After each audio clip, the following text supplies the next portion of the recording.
I always thought betrayal would come like a thunderstorm, loud, dramatic, shaking the foundations of your world. But when my wife, Angela, left me, it came like a whisper. No shouting. No fighting. Just a suitcase in the hallway and a note on the kitchen table. I need more. I need someone who understands me. I'm leaving. Don't try to contact me. The ink was still damp when I picked it up. That's how fast she must have written it. Like ripping off a band-aid. Fast and cold. Angela and I had been together for 12 years, married for 9. She used to call me her safe place. I was stable, hardworking, predictable. I worked as an accountant, came home every evening at 6, helped with dinner, folded laundry, mowed the lawn on Sundays. I wasn't a bad husband. Just consistent. Apparently, consistency was boring. The real knife in the gut wasn't just that she left, it was who she left me for. Mark. My best friend since high school. My best man at our wedding. The guy I once took the fall for in college when he got caught cheating on a test. The guy I lent $5,000 to when his bar almost went under. That guy. Angela and I had been having problems, sure. She'd become distant, distracted. I thought it was work stress or maybe just the natural ebb and flow of a long marriage. Turns out, it was Mark. They had been seeing each other behind my back for at least 6 months. I found out later from one of her friends who thought I deserved to know. I didn't confront them. What was the point? She was gone. He had blocked me. And I had nothing but silence. Empty house, quiet evenings, and far too many memories stacked like minefields in every room. The first few weeks were the hardest. I'd walk past our bed and feel the ghost of her perfume. I couldn't bring myself to throw away her shampoo bottle. It sat there in the shower, mocking me every morning. The fridge still had her almond milk, even though I'm lactose tolerant. I stared at it every time I opened the door. I stopped going out. People around town knew. Small towns work like that. Everyone knows everything, and everyone has an opinion. At the grocery store, I got pitying glances. At the gym, people stopped making eye contact. I could feel them whispering. That's the guy whose wife ran off with his best friend. But grief has a weird way of evolving. It turns into something else. Anger. Resolve. Hunger for change. One night, I looked at myself in the mirror. 38 years old, 10 pounds overweight, hair thinning at the sides, eyes dull. I looked like a man who had been left behind. So I changed. I started waking up at 5 a.m. and running 3 miles. I quit drinking soda, started eating clean. I hired a personal trainer, not just to lose weight but to build real strength. I enrolled in therapy, something I never thought I'd do. Turns out, talking helps. A lot. I also started a business. Something I dreamed about for years but never pursued. A financial consulting firm for small local businesses. It started slow, but within 8 months, I had clients booking 3 months out. Word spread fast. I was good at it. Really good. And then there was Natalie. She came into my life like a breeze through a stale room. A client at first. Divorced, 2 kids, ran her own bakery. Confident. Sharp. Real. We started talking more after meetings. Then coffee. Then dinner. She made me laugh. She looked at me like I mattered. I didn't rush it. I wasn't ready at first.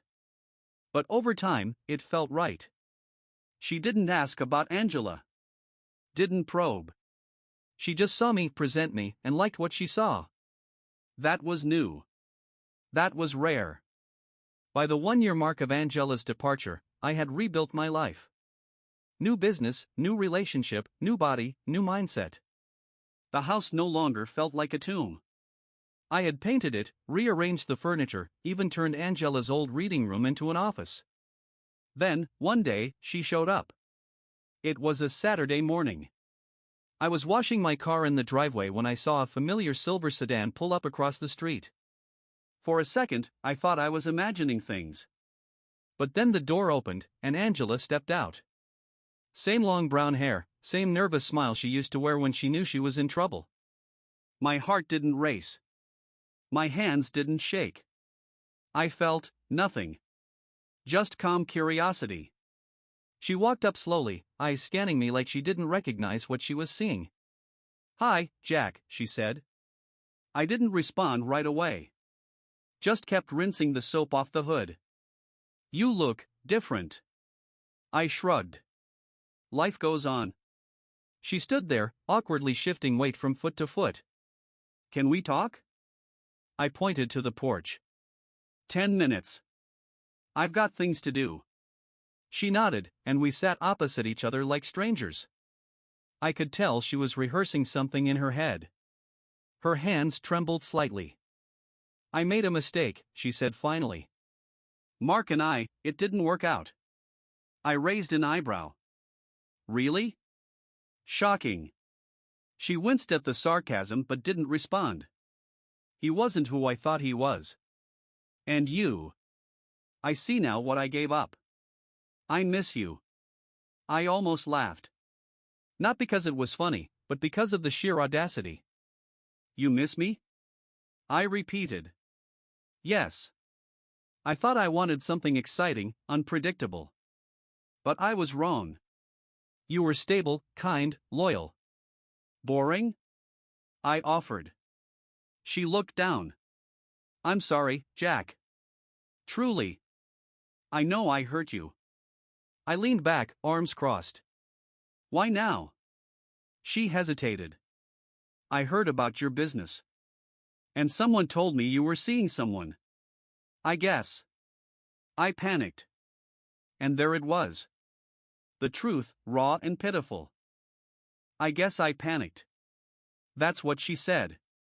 Not because she missed me, not because she realized some deep emotional truth, but because she heard I had moved on. That I was no longer sitting in that quiet house, waiting like some forgotten backup plan. She panicked because I had the audacity to rebuild. To be happy. Without her. I stared at her for a long moment. I wanted to feel anger. I wanted to feel satisfaction, even pity. But I didn't feel anything. And maybe that was the most powerful thing of all. "Angela," I said, "you didn't just leave me. You left and made sure the bridge burned behind you. You left me for my best friend and didn't even have the decency to face me. Just a note."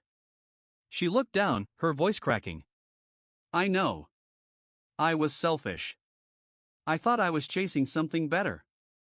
But it wasn't better. It was fake. And now you think you can just come back? Pick up where you left off?" "No," she whispered. "I know I don't deserve that. I don't know what I expected. Maybe closure. Maybe a second chance. That word. Closure. As if I'd been sitting in limbo for a year, waiting for her to return and grant me permission to move on. I stood up. "Angela, I'm happy now. Really happy. And not just because of Natalie. I'm a different man than I was a year ago." "You're looking for the man you left, but he doesn't live here anymore." She blinked, clearly unprepared for how firm I was. Can we talk more sometime? Maybe as friends?" I shook my head. "I don't think that's a good idea." "But—" "Angela," I interrupted, "I loved you. I would have done anything for you. But that version of me died the day I found your note. I'm not angry anymore. I'm not bitter. I just don't want you in my life. Not even as a friend." The words hung in the air between us. She opened her mouth, then closed it. She nodded slowly, tears in her eyes, and stood. "I understand," she said softly. She turned and walked away, and I watched her go without a single part of me reaching out. No regret. No longing. Just peace. Natalie came by later that afternoon. She noticed something was off and asked if everything was okay. I told her the truth. Every word. She listened without judgment, only concern. "Do you want to talk about it?" she asked. I smiled. I already did. With her. Natalie nodded. How do you feel? Free. The following weeks were some of the best I'd ever had. My business hit its first major milestone, and I hired 2 employees to help manage the workload. Natalie and I took a weekend trip to the mountains. We hiked, laughed, made love under the stars. I felt alive again. More than that, I felt grounded. Rooted in a new reality that I had built from the ashes of betrayal. But of course, Angela wasn't done. 2 months later, I got a call from her mother. We hadn't spoken in almost a year, but she always liked me, and I respected her. Jack, she said, I know this is awkward, but Angela isn't doing well. I stayed silent. She's been drinking a lot. Lost her job. Moved back in with me. She talks about you all the time. I think she regrets everything. That may be, I said. But it's not my responsibility anymore. I understand, she said. I just thought you should know. I thanked her for calling, hung up, and sat there in silence. Part of me felt a flicker of old guilt, that familiar urge to rescue, to fix. But I let it pass. Angela was an adult. She made her choice. Actions have consequences. A week later, I got an email from Mark. The subject line, "You win." I opened it reluctantly. It was a short message. No greetings. No apologies. You were always the better man. She realized it too late. I don't blame her. I blame myself. I ruined 2 friendships. I'm moving away. Just wanted to say. I'm sorry. That's all. I didn't reply. What was there to say? Instead, I closed my laptop, grabbed my keys, and took Natalie out to dinner. We went to a rooftop restaurant downtown. The view was incredible. The night was warm. She wore a navy blue dress that made her eyes sparkle in the candlelight. Halfway through dessert, she looked at me and said, "You know, I don't think I've ever met a man so grounded. So clear about what he wants." I smiled. I wasn't always like this. She reached across the table and took my hand. I'm glad you are now. I squeezed her hand gently. So am I. That night, I realized something important. Life doesn't always give you what you want. But sometimes, it gives you what you need after it rips everything else away. Sometimes, the fire is the only thing that forges you into something stronger. Angela thought she was breaking me. But she was only breaking the shell. And what emerged was someone better. A few months passed. Life settled into a rhythm that felt almost unreal in how peaceful it was. Natalie and I grew closer with each passing day. There was no drama, no mind games, no emotional manipulation. Just a calm, steady partnership. We started talking about moving in together. I didn't rush it. I'd learned that lesson the hard way, but there was no doubt in my mind that I was heading towards something lasting.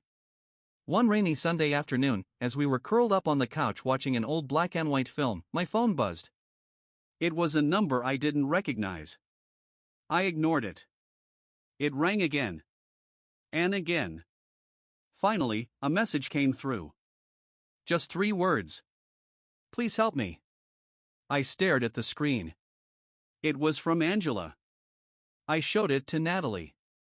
She didn't say anything, just gave me a small nod that said, "Do what you need to do." So I called. Her voice was barely a whisper. Slurred. Broken. Jack. I didn't know who else to call. Are you okay? No. I mean, I don't know. I messed everything up. I thought I could handle it. I can't. Where are you? She told me. A dingy motel on the outskirts of town. I told Natalie I'd go alone.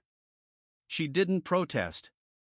I drove through the rain, heart pounding, not with love or fear, but with that old sense of duty I thought I'd buried. When I got there, Angela was sitting on the edge of the bed, hair a mess, makeup smeared, bottle in hand. The room stank of whiskey and regret. She looked up at me with bloodshot eyes. You shouldn't have come. You knew I would. She laughed bitterly. Still the good guy, huh? I sat down across from her. Angela, what do you want from me? She didn't answer for a long time. Then, I want to go back. Not to you. To who I was. Before I ruined everything. I can't help you with that, I said quietly. I know, she whispered. I just needed to say it to someone who remembers who I used to be. There was something heartbreaking in her voice. But also something manipulative. The old pattern. The reaching for a rope she had already burned. I offered to call her mother. To help her into a program. I offered her kindness, but no salvation. She asked if I could stay a while. I said no. She asked if I still loved her. I said no. She asked if I hated her. I said, not anymore. When I left, she didn't try to stop me. That, more than anything, told me she finally understood. I drove home in silence. Natalie was waiting for me with a mug of tea. She didn't ask questions. Just handed me the cup and sat beside me. That small act of calm understanding meant more than any words ever could. A few days later, Angela checked herself into rehab. Her mother called to thank me. I told her Angela did that on her own. And then life continued. Weeks turned into months. My business expanded. I opened a second location. Natalie and I moved in together into a place we picked, furnished, and built as ours. Not haunted by ghosts of the past. On our 1-year anniversary, she surprised me with a trip to Italy. A dream I had mentioned once, offhandedly, over coffee. She remembered. That's the kind of person she was. Thoughtful. Attentive. Loving in quiet, powerful ways. One evening, while watching the sunset over the Amalfi Coast, she turned to me and said, "Do you ever think about her?" I didn't pretend not to know who she meant. Sometimes, I admitted. But not in the way you might think. How then? As a reminder. Of what I escaped. Of who I used to be. She nodded, resting her head on my shoulder. I'm glad you're here now. With me. Me too. The next day, I got an email from Angela. I hadn't heard from her in over 5 months. It was long, emotional, raw. She detailed everything: rehab, therapy, regrets, things she learned. She didn't ask for anything. Not forgiveness. Not contact. Just wanted me to know she was trying to become someone better. At the end of the message, she wrote, "You were the best thing that ever happened to me." And I destroyed it. But I'm finally starting to understand why. I'm not asking for a reply. Just wanted to thank you for showing me what love really looked like, even if I didn't understand it back then. I read it. Then deleted it. Not out of cruelty. But because some chapters, no matter how painful or significant, must stay closed. Months later, Natalie and I hosted our first family gathering. My parents, her siblings, our friends. Laughter echoed through the house. The smell of home-cooked food filled the air.